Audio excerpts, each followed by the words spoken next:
Hello again, and welcome to another Psalm in the Palm. Today we're continuing Psalm 107. If you remember, it started out, "Oh, give thanks to the Lord, for he is good. His loving kindness is forever lasting." And then it said, "Let the redeemed of the Lord say so. Let those who have been blessed and redeemed and delivered by the Lord tell the world what he has done." And then it started weaving different scenarios. And first it talked about those who were lost and how they cried out in their lostness and how God delivered them, how God rescued them, how God brought them to a safe and a spacious place. Then it talked about those who were in prison in darkness because of their own choices, because of the things that they've done. And yet when they cried out to God in that prison, in that darkness, when they turned to him, he delivered them, he freed them, he was able to break their chains and their bonds and bring them to a place of freedom. We continue on then in verse 17. "Fools, because of their rebellious way, and because of their iniquities, were afflicted. Their soul abhorred all kinds of food, and they drew near to the gates of death. Then they cried out to the Lord in their trouble. He saved them out of their distresses. He sent his word and healed them and delivered them from their destructions. Let them give thanks to the Lord for his loving kindness and for his wonders to the sons of men. Let them also offer sacrifices of thanksgiving and tell of his works with joyful singing. Those who go down to the sea in ships, who do business on great waters, they have seen the works of the Lord and his wonders in the deep.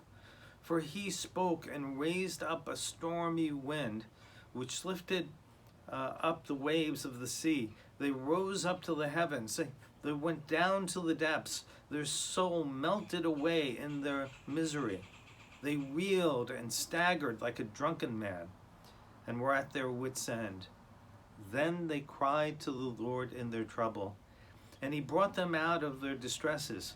He caused the storm to be still, so that the waves of the sea were hushed. Then they were glad because they were quiet, so he guided them to their desired haven. Let them give thanks to the Lord for his loving kindnesses and for his wonders to the sons of men. Let them extol him also in the congregation of the people and praise him at the seat of the elders. He changes rivers into a wilderness and springs of water into a thirsty ground, a fruitful land into a salt waste, because of the wickedness of those who dwell in it. He changes a wilderness into a pool of water and a dry land into a spring. And there he makes the hungry to dwell, so that they may be established in an inhabited city, and sow fields and plant vineyards and gather a fruitful harvest. Also he blesses them, and they multiply greatly, and he does not let their cattle decrease. When they are diminished and bowed down through oppression, misery, and sorrow, he pours contempt upon princes and makes them wander in pathless waste. But he sets the needy securely on high, away from affliction, and makes his families like a flock. The upright see it and are glad, but all unrighteous shut its mouth. Who is wise? Let him give heed to these things, and consider the loving kindness of the Lord." Here again, as we end the psalm, he gives a number of different scenarios. He talks about fools, and no one wants to be considered a fool, but again, fools, because of their choices, ended up in a place where their health was failing them.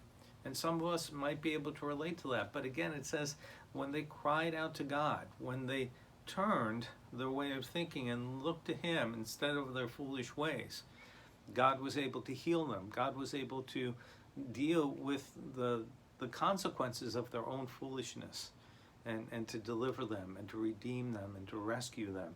And then it talks about those who were businessmen, who were people who were doing their thing, who were interacting but had to travel, and yet in the midst of their travel they were overwhelmed by elements too strong for them. It talks about ships and the waves of the sea and the going up and the going down, but we could think of this, whatever situation we're in, of those who are overwhelmed with circumstances beyond their control. Because even if you're a wise person who's doing the right thing, who's working hard, you're always going to be overwhelmed by events that are beyond you. And here it talks about those who are overwhelmed by events who are beyond them. And again, in the midst of their being overwhelmed, where there was this fear of being overwhelmed by the waves of the sea and being lost, they cried out to God. And again, guess what? God delivered them. God brought them to a safe haven when they cried out to him.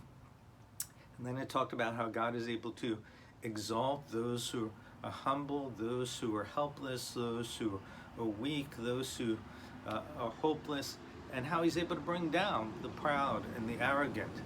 And then it says, let the wise consider these things and the loving kindness of the Lord. I pray that you would dwell on that today.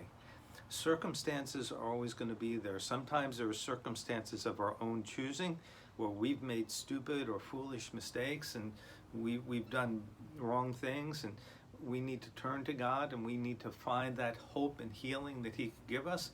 Sometimes it's just circumstances beyond our control and we're overwhelmed by these things. Sometimes we get lost in a way that we never would have anticipated, and it wasn't because of any poor choices on our part. It just happened.